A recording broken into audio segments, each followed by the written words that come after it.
CzarThwomp here, and welcome to episode 75 of Dual Destinies. Last time, we broke Athena's black psych locks, and we managed to prove that neither she nor Simon killed Metis. But right before we able to end the trial off, Apollo just swoops in out of nowhere and decides to take his revenge upon the Anything Agency by essentially just objecting and trying to throw Athena under the bus, basically. Just Phoenix, Apollo, why have you betrayed the Just Apollo? Mr. Wright! Seriously? You think you've done nothing wrong to me? You think that just you have been a good employer? You're a monster, Mr. Wright, and I'm gonna take you down! Revenge time! Okay. Yeah, just Apollo. It's go time! I have over a year of aggression that I am going to take out on you, Mr. Wright. You're going to feel the power of Apollo. You're going to know that I am not fine. Okay, no, we're not going to save the game. Yes, we're going to continue on to the next chapter. Yeah, I love how basically anything is off right before the save point.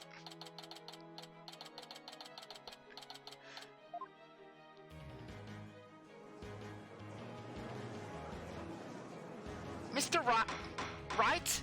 Who is this edgy child that's standing on the that's at the witness stand? What, Mr. Wright? Were you never told Edgeworth about me? I was thinking about it, Apollo, but you know, I mean, no offense, look at you. Mr. Justice, please explain yourself. It's very simple. There isn't much to explain. The defendant, Miss Athena Sykes, might not be innocent. What are you talking about? The case from 7 years ago has been settled. I'm not talking about the past here. I'm talking about the present case. It's still unclear who killed Clay Turan. But Apollo, why would you? You prevented me from going to the aquarium, Athena! You kept me away from there! And why? You were probably planning some murder with your penguin! Miss Sykes, please listen quietly to what I have to say. What in the world is Apollo trying to do? Your Honor, please allow me a little of the court's time. But this is a trial for the case from 7 years ago. Miss Blackwell, I'd like to ask a favor of you. Just as you lost someone close to you, I lost someone close to me too. I'm sure you want to know the real truth of what happened as much as I do. Apollo. Hee, sure, you know I'm all for the truth. Now, let's see you expose the princess's guilt. Judge, I give my permission. Continue with the trial. Very well. Is that alright with you, Prosecutor Edgeworth? As long as I'm allowed to convict Miss Sykes for the first-degree murder, I'm fine with anything, really.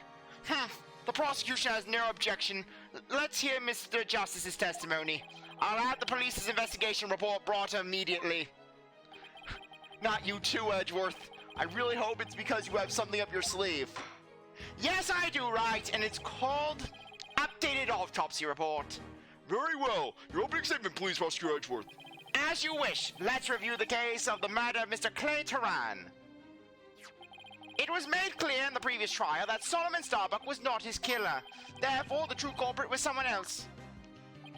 On that day, this culprit waited for the astronauts in boarding lounge 1.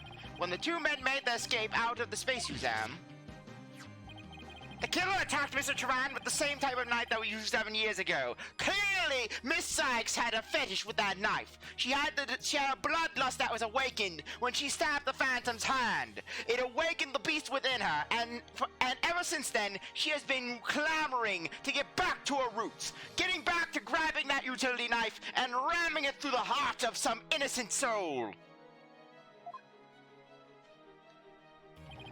The murderer then escaped into the Space Museum. Next, Director Yuri Cosmo switched the launch pads. After that, the culprits exited the Space Museum and escaped via boarding lounge 2.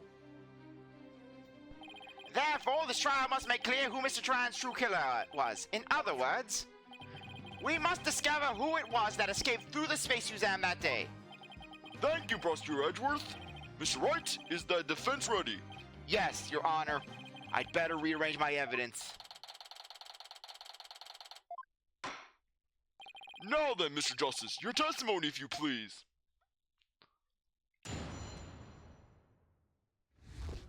Apollo Justice's accusation. Basically, it would have been even better if they would have just renamed this testimony Apollo Justice is not fine. Just because this is the only time we have Apollo taking the stand in a trial and throughout the series, at least as of the time of saying this. So basically, it would have been just fitting that Apollo's one time where he's really standing up for himself, he's actively opposing Phoenix, just had it where he's just Apollo Justice is not fine. You know that when Apollo is not fine, that is when the gloves are off and all hell's breaking loose. I suspected Miss Sykes of the murder of Clay Turan. My growing suspicions were confirmed when this incriminating evidence presented itself. In addition, she's the only one who could have utilized the launchpad switch to escape. That is why I wish to indict Miss Sykes on the charge of murder. I'm sorry, I just can't take Apollo seriously when he's like this. It's like seeing a teddy bear as edgy.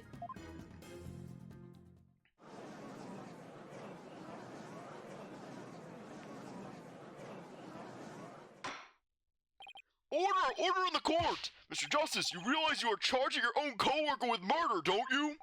Yes, Your Honor, because that is the conclusion my investigations led me to. Plus, ever since she came on board the Anything Agency, she's been getting favoritism out the wazoo. She gets to go on investigations. She gets nice, Mr. Wright as a mentor, whereas I have to teach myself.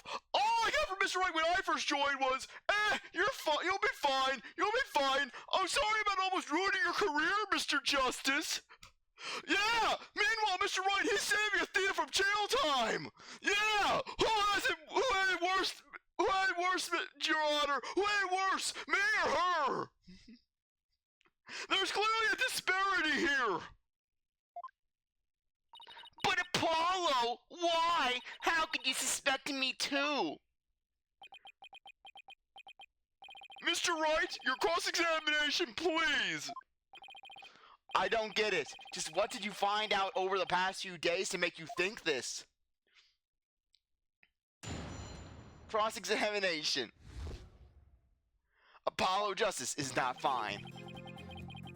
Anyways, this is one of those cross-examinations where you just gotta press every statement. What first made you suspicious of Miss Sykes?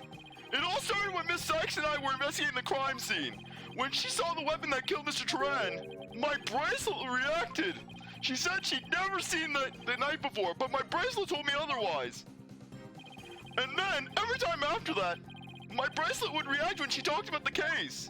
Poor Apollo must have been beside himself during that investigation. I didn't know what to do or think. I couldn't even sleep. In that condition, I knew I wouldn't be any good in court. So I decided to wear an eye patch, so I wouldn't be able to perceive any of her tells. So that's why Apollo was acting so strangely. But the reason Miss Sykes unconsciously reacted to the knife that way was because she stabbed her mother's murderer with one identical to it 7 years ago. Objection! But that knife was also the murder weapon that was used to kill Clay Turan. My bracelet could have also reacted to her because she knew she was his killer too. But just the fact that during this cross-examination, Apollo actually goes to a Kristoph, mimics Kristoph's smug sprite with the whole crossed arms and the grin. It's as if basically Apollo, I'm gonna fight fire with fire! Prosecutor Edgeworth, Chief Prosecutor Edgeworth, he can use some convict prosecutor to help him find the truth. Well, I'm gonna take a convict defense attorney to help me find the truth. And then Apollo visits Kristoph. Just Apollo's getting advice from Kristoph. Mr. Gavin, you gotta help me! Mr. Wright is trying to cover up my best friend's murder! I know that my co-worker did it, Mr. Gavin! I've seen all the signs! She threw a police officer at me! And she threatens me on a daily basis when I won't take over her toilet cleaning shift! But you gotta help me! How can I defeat Mr. Wright? And then Kristoph, he's just shedding tears like, I knew this day would come. And I can imagine Kristoph watching this case on television, just Kristoph seeing just Apollo actively opposing Phoenix with basically just his own smug pose. Just Kristoph. I couldn't be any prouder of you, Mr. Justice. That's my protege. I guess he has a point. But my bracelet wasn't the only reason I became suspicious of her.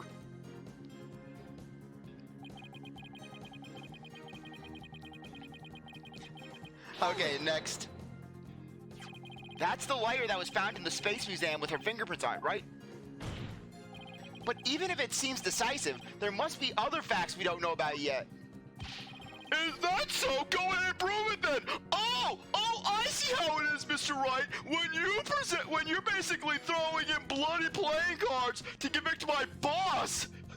That's perfectly fine. We don't question that. But the second I bring forth some valid evidence from the police in the form of a bloody lighter, it's all, we need to look at other avenues. Pot calling the kettle black much? Look, honestly, I don't want to believe it's true either, but Miss Sykes was the only one who was in the Space Museum at the time of the murder. But Mr. Justice, Miss Sykes had absolutely no motive to kill Mr. Tarrant. It would have been funny if just during this entire interaction, just Phoenix, instead of calling Apollo Mr. Justice, he was just Apollo! No, Apollo, you haven't earned the Mr. in your name. You wonder why I treat you like crap. Objection! 7 years ago, Miss Sykes lived at the Cosmos Space Center. It wouldn't be strange if she had some kind of connection to him. Besides, people sometimes kill for motives we can't even imagine. Mr. Wright, after the last year I've had, I don't know what to believe anymore. For God's sake, my last boss had a 7-year vendetta against you, as well as some deadbeat dad magician. All because he lost a poker game. Yeah, just really, that's smug pose right there, basically. That just speaks 1,000 words. Just Apollo, he's saying that statement, and just on his mind, he's thinking of just everything that Phoenix did to reshape the legal system. Just the stacked Maison time machine, propaganda, jury system. The fact that, like I said, just Kristoph has killed several people over being replaced due to losing a poker game. I know you should play a case like that in your own career, Mr. Wright. I still can't believe this. How can you actually suspect Athena, Apollo?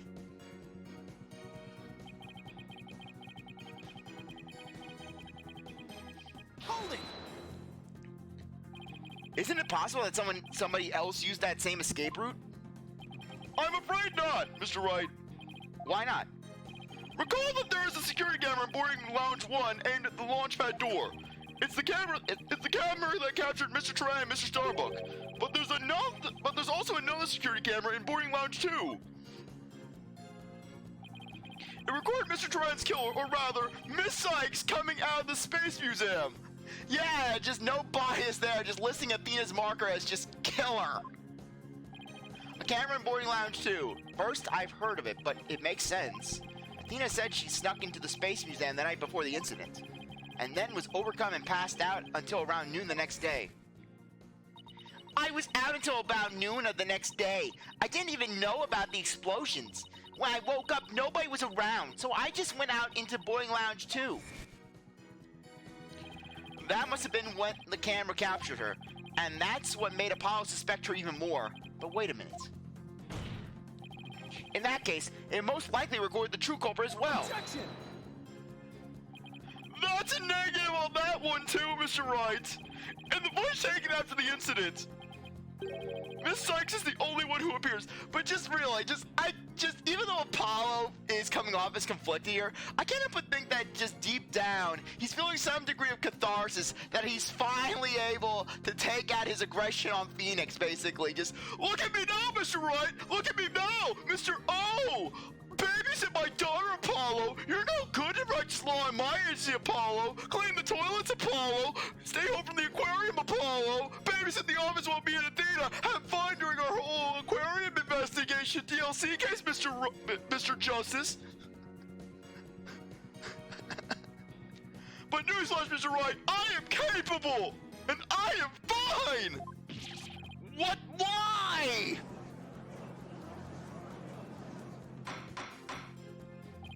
Order in the court! That can't be, but if it is, then it's incredibly incriminating. Wasn't it you who proved in the previous trial that the way the true culprit escaped was via the Space Museum after the pads had been switched? A fact you previously proved turned on its ear, leaving your client high and dry. I must say, that is vintage Phoenix Wright.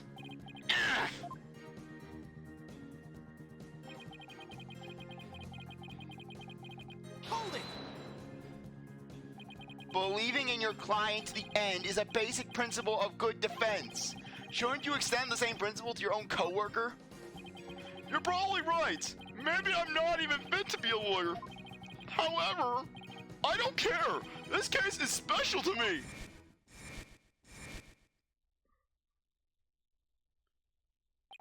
Clay was my friend. And that's why I just have to know the truth. Apollo suspected his trusted co-worker of killing his friend. To dispel his doubts, he investigated on his own, but that only led to more doubts. Apollo must have been really struggling with this. Well, Apollo may have doubts, but I'll say it again. Athena Sykes isn't the murderer. Then I have only one thing to say. Evidence is everything in court. Yeah, basically, and upon saying that, just a portal opens up behind Apollo, and Kristoph ascends from the void. Well, Mr. Wright, think you have the concrete proof to knock down my arguments? Your arguments have been very clear, Mr. Justice, and your facts appear to be indisputable. Well, Mr. Wright, what do you think of my theory? Yeah, though, speaking of which, the thing is this, sure, we may have seen Apollo and Kristoph in only one trial in-game, that being the first trial of Apollo Justice Turnabout Trump. Though, basically, according to what Apollo said with having seen Kristoph cross-examine on countless occasions, basically, it can be implied that, basically, Apollo was shadowing him for some time, basically, essentially being his courtroom assistant, basically being his version of Maya. Yeah, frankly, just back to my headcanon theory, where basically just Kristoph hired Apollo as his intern back when the latter was in high school, just so that way he could compete with Phoenix, basically. Phoenix is taking on cases of big celebrities, Kristoph is taking on big cases from big celebrities. Phoenix has a teenage assistant, darn it, Kristoph is gonna get a teenage assistant. So basically, yeah, Apollo having those Kristoph Gavin tactics in the back of his head, just having them fully loaded, ready to use them at any given time against Phoenix. Phoenix sensing the darkness at Apollo, which is why basically Phoenix is quick to show favoritism to Athena. Basically, Phoenix is like, oh, I'm not trusting you, not after that punch. I know all about you in that punch, Apollo. You've got the Kristoph darkness in you. Phoenix thinking that Apollo's a sleeper agent. Basically,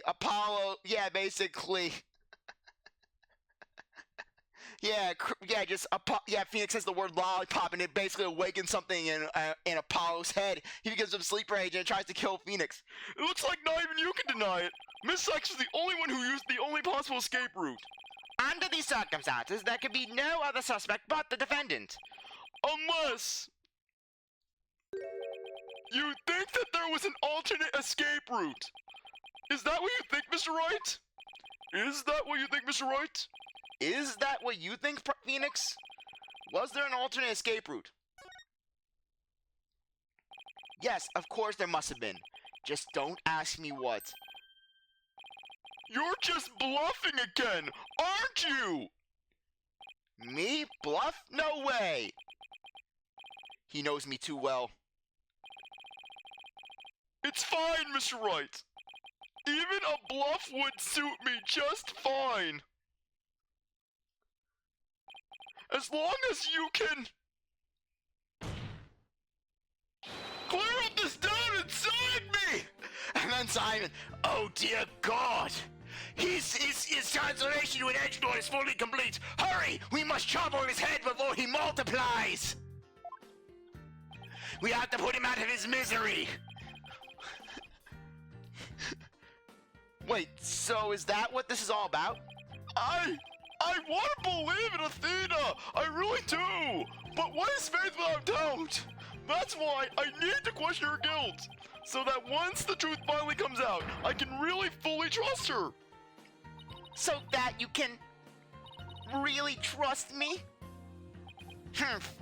It seems your junior partner has just showed us what trials are truly all about. And then Phoenix laughing, just, Edgeworth, as if I ever considered Apollo as my equal. He's my errand boy, Edgeworth. I believe you're right.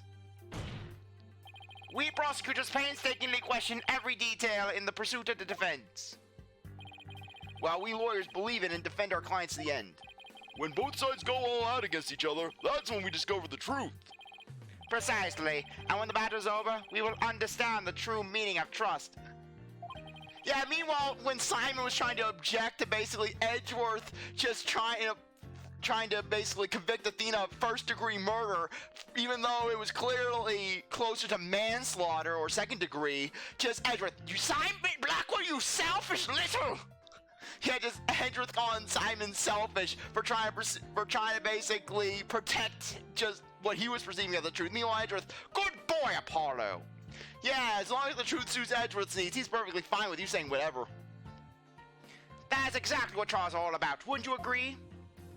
Yes, I couldn't ignore the seed of doubt that was growing inside me, so I decided I need to face it head on. No matter what the truth is that's waiting ahead, I won't be afraid.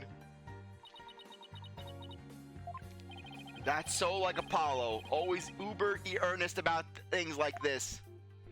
Mr. Justice, I vow to spell every last bit of doubt in your heart. Good!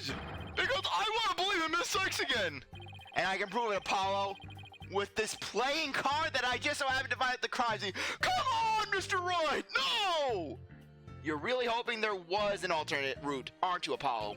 But if I use the process of elimination, there really aren't that many possibilities. Director Cosmos was at the southern exit, leaving only the control room and the corridor to the Space Museum. Which door could the culprit have escaped through? Come on, Mr. Wright! Where do you think the culprit escaped to? Take that! They really only could have escaped to the corridor to the Space Museum. All they had to do was use the unconscious Mr. Starbucks Prince to get to the door. Objection. It appears that all you're trying to establish is Miss Sykes' guilt. If the culprit used that route, the only exit would have been into boarding lounge 2. The logical conclusion of your argument is that the killer is none other than the defendant. Ugh! I knew it! That's the only way it could be, huh? If the culprit escaped into the corridor that leads into the Space Museum, then I guess it's true. The only exit would have been into boarding lounge 2. But Miss Sykes was the only person captured by the boarding lounge 2 security camera. I investigated the crime scene thoroughly. But the only place the culprit could have escaped to was the Space Museum corridor. There weren't any other secret corridors or anything. So that leaves us with no other conclusions to draw but that Athena Sykes was the culprit. What could the answer be? Was there really no other escape routes? But, hold on a second. What if...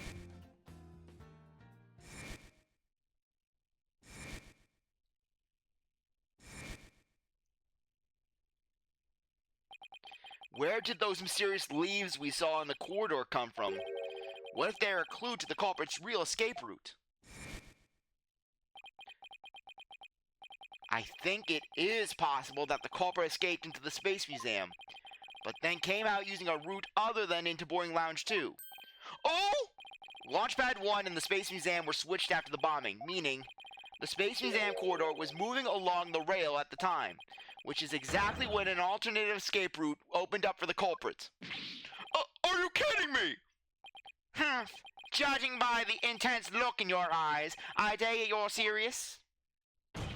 Very well then, Mr. Wright, do tell! Where could the culprit have gone from the... can I read today? Where could the culprit have gone from the museum corridor besides boarding lounge 2? Take that! We found something odd while investigating the museum corridor this afternoon. Namely, a few dead leaves on the floor. Considering where dead leaves come from, they point us to exactly where the culprit escaped to. Yes, I remember seeing some leaves myself. Ah! Do you mean... Yep, while the Space Museum was in motion, just beyond the corridor's safety door, was an alternate place that the culprit could have used to escape. In other words, the culprit's real escape route was... the area outside the Space Center. Yo! Freaking insane! Objection! Do you know how impossible that would be? That corridor is level with the 3rd floor! Even if the culprit tried to leap to the outside wall of the Space Center building, they would fall to their death! Objection! Ordinarily, yes, but after the bombing incident, the culprit could make use of a certain item. And what item was that exactly, Mr. Wright? Alright, this is what the culprit used to leap to the outside wall of the main building. Take that! An emergency ladder? There was an emergency ladder in the 4th floor robotics lab, and it was used that day after the explosions to help evacuate people. Miss Blackwell herself used that ladder to escape down to the ground level. Recall that the launch pads were switched after the ladder was lowered. The corridor would have passed by the ladder while the pads were being switched, and that's when the culprit literally sprang into action. Why can I not read today? And leapt onto the ladder. What? Who would have imagined? Order in the court! Well, an alternate escape route seems to have emerged. Which means someone other than Miss Sykes could have been the culprit, right? Objection! Making things up on the fly in an attempt to sway the court again, are we, Mr. Wright? Your theory has so many holes, it puts Swiss cheese to shame. Alright, then, name one. I have here detailed information about the Space Center. According to this, the distance between the museum corridor and the main building during movement is a full 20 feet. The 20 feet? You're pulling my leg, right? In addition, the corridor is 3 floors from the ground, or roughly 50 feet. What's more, the culprit would be leaping to a precarious place. An unstable ladder. Notice how it's a ladder, right? It's not a step ladder. Checkmate, I win. Yeah, too bad they didn't reference the step ladder. Just Phoenix having a thought, if only it was a step ladder. Human beings feel fear in dangerous situations. It's a basic survival instinct. An ordinary person would certainly hesitate before jumping. Or even freeze in fear and not jump at all. Objection! But the culprit had just murdered someone. They weren't in an ordinary state of mind. Objection! Nevertheless, why would they have taken that kind of risk? They could have waited for the switch to be complete and escaped to Boarding Lounge 2. Objection! Because there was a security camera in Boarding Lounge 2. The culprit knew that they would be recorded if they left the Space Museum that way. Objection! In that case, the culprit could have hidden in the museum until things settled down, and then blended in with the other people after the museum was opened. That's a good point. But you claim that despite all this, the culprit took a 20-foot death-defying leap, and all in the brief moment the corridor and the ladder passed by each other? That's also a good point. They would have needed a running start while the corridor was moving to make that jump. If their timing was off, or if they couldn't jump far enough, it would have been instant death. What kind of person would attempt something like that? Stop bringing up good points, Edgeworth. This true culprit of yours is nothing but a figment of your imagination. Why do you always have to point out every flaw? Mr. Edgeworth's right. That does sound pretty insane. And believe me, I thought about it. When I was investigating the case, I was thinking to myself, oh God, Clay's gone, all up with this Trucy and Athena. Maybe I could end it all by just jumping jumping out the window of the Space Center. The culprit would have to be someone who feels no fear, like a stuntman. Or me right after I deal with one of Trucy's performances. After what Trucy's magic shows, Mr. Wright, I'm just numb on the inside. But everyone feels fear on some level, right? Wait a minute. Aha! I've got this time. I can prove that there is someone who could have used this alternate escape route. Oh, can you now? This proves the possibility of a person who could have used this alternate escape route. Okay, where's the profile? There we go. No! No, stop doing this game. Take that! What's that, Mr. Wright? This is a certain person's very interesting psych profile.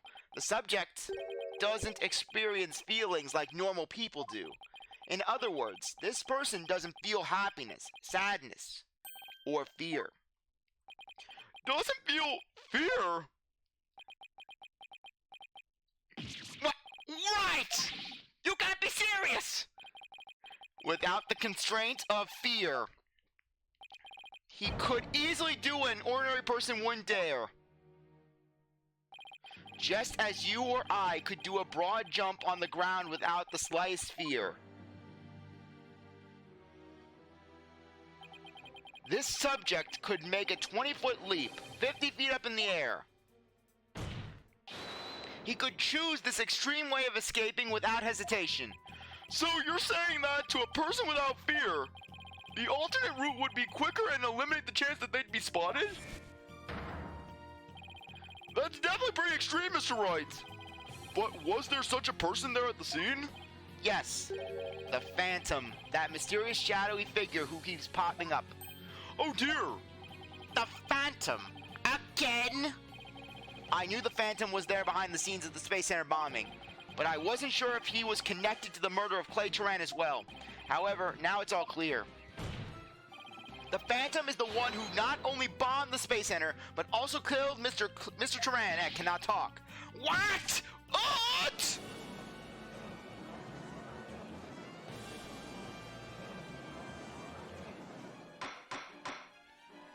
Order in the court! Order, I say! But Mr. Wright, please continue! There were just too many similarities between the case and the one from 7 years ago. But why, you may ask? It can only be because both incidents were the work of the same Phantom. So then this Phantom is the one who killed Clay? But who is he?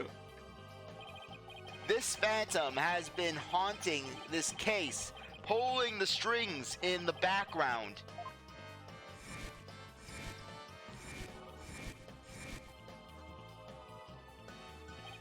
Who could this unidentified international spy be?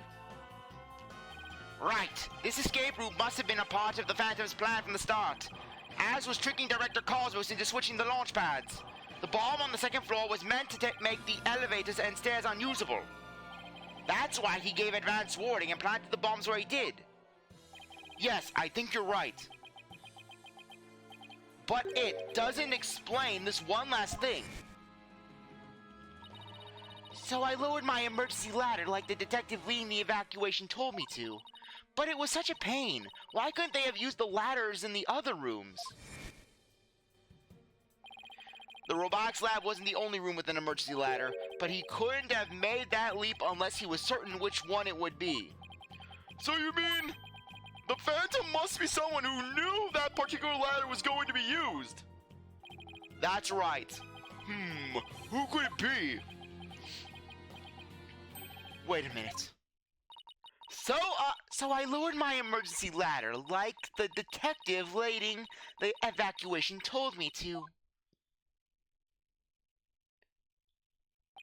Miss Black will lower the ladder after being told to by the detective leading the...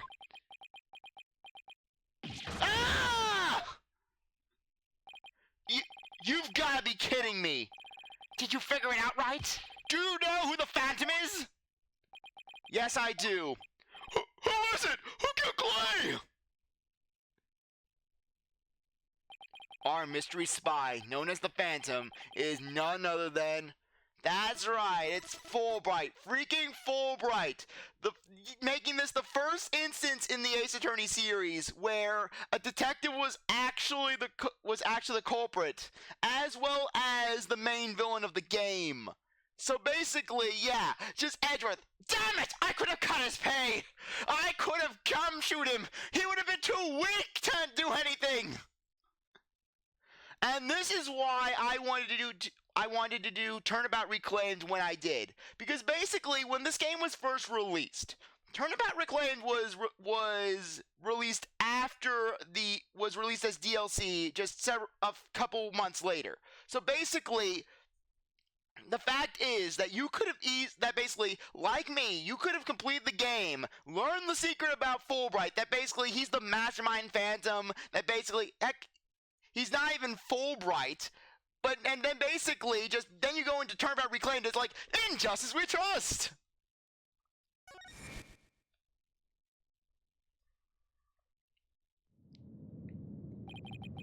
After the explosions, a member of the staff crossed paths with a certain detective. I was on duty on the 4th floor. It was quite the madhouse, I tell you. As for the detective who was leading the evacuation from the 4th floor, he had a very specific objective in mind. So I lowered my emergency ladder like the detective leading the evacuation told me to. Just how they're constantly emphasizing that one line. We've seen this line 3 times in the course of 5 bits. We understand the importance of the line. His objective was to secure his own escape route. We lowered an emergency ladder from a 4th floor window and escaped that way. Once everyone else... Oh, I don't know who's reading this. Okay. Once everyone else got out safely, I made my way down to and headed to the shelter. Okay, yeah, there we go. I thought it was Cosmos for a second. This is a detective you all know. He's even the lead detective on the current case. He appears to be a very emotional man, but his psych profile says he is without emotion. Take that!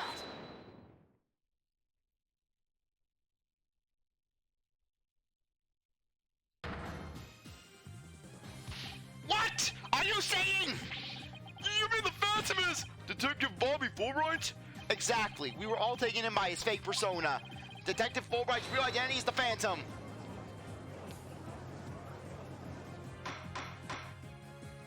Order in the court! Mr. Wright, how could this be? That's easy, Your Honor. Detective Fulbright was leading the 4th floor evacuation effort. Our first clue is that he made no attempt to have any other ladders put to use. The ladder in the robotics lab is the only one he ordered to be lowered. The second is that he directed everyone to the basement shelter via this ladder. Verily, it was all a part of his plan to create an escape route. After Detective Fulbright saw to it that the ladder was lowered from the robotics lab, he went to the lounge where he killed Clyde Turan and escaped into the Space Museum. The museum started moving slowly, so he waited for the right time, got a running start. And just as the corridor was passing the ladder, he leapt onto it. Grr! I don't believe it! That advert-patent detective did all that? Was it really him? I mean, all this time I thought... Yeah, then Edgeworth. And to think I allowed for his pay to be raised! It sure was raised for only a couple of hours, but to think that he is one of the few detectives to ever get a pay raise in my district! Sorry, we didn't get your name. My name, I'm Bobby Fulbright, the heroic detective who defends our good citizens from evil, the champion of justice who comes running whenever you're in need, and my catchphrase is "In justice we trust." Then, his consent for Simon was also all just one big act. I swore to reform Rescue Blackwell and make him a valued member of society again. So I can't just sit by and watch him give in to his emotions and tear the defendant apart. That monster killed Clay? He had me completely fooled! Come to think of it, he's the one who brought that bloodstained letter to court too! The scumbag even made me turn on Athena! Damn it! How the hell did I fall for that?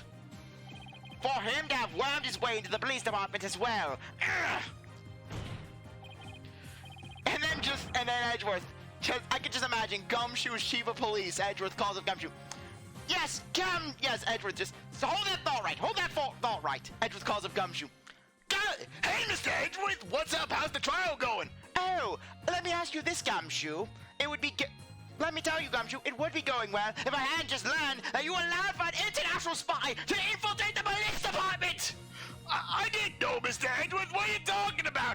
Right, down with me, Gumshoe. You've had it out for me. All those pay cuts. Well, newsflash, Gumshoe. They're not stopping. I'm gonna go to the top. You're gonna get 1,000 more. Your Honor, the defense demands to question Detective Bobby Fulbright.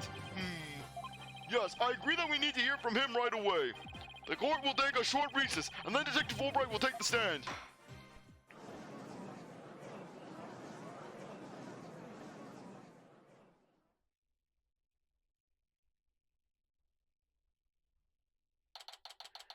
December 20th, 5:13 p.m. District Court. Defendant's Lobby, number 5. Thank you so much, Mr. Wright. And on that note, I think now would be a good time to end things off. Anyways, I really appreciate that you stick around to watch this episode. You're a great viewer, and I hope you come back for the next one. If you like this video, like, subscribe, comment, share, do whatever that you want. And with that, I'll see you next time. Bye.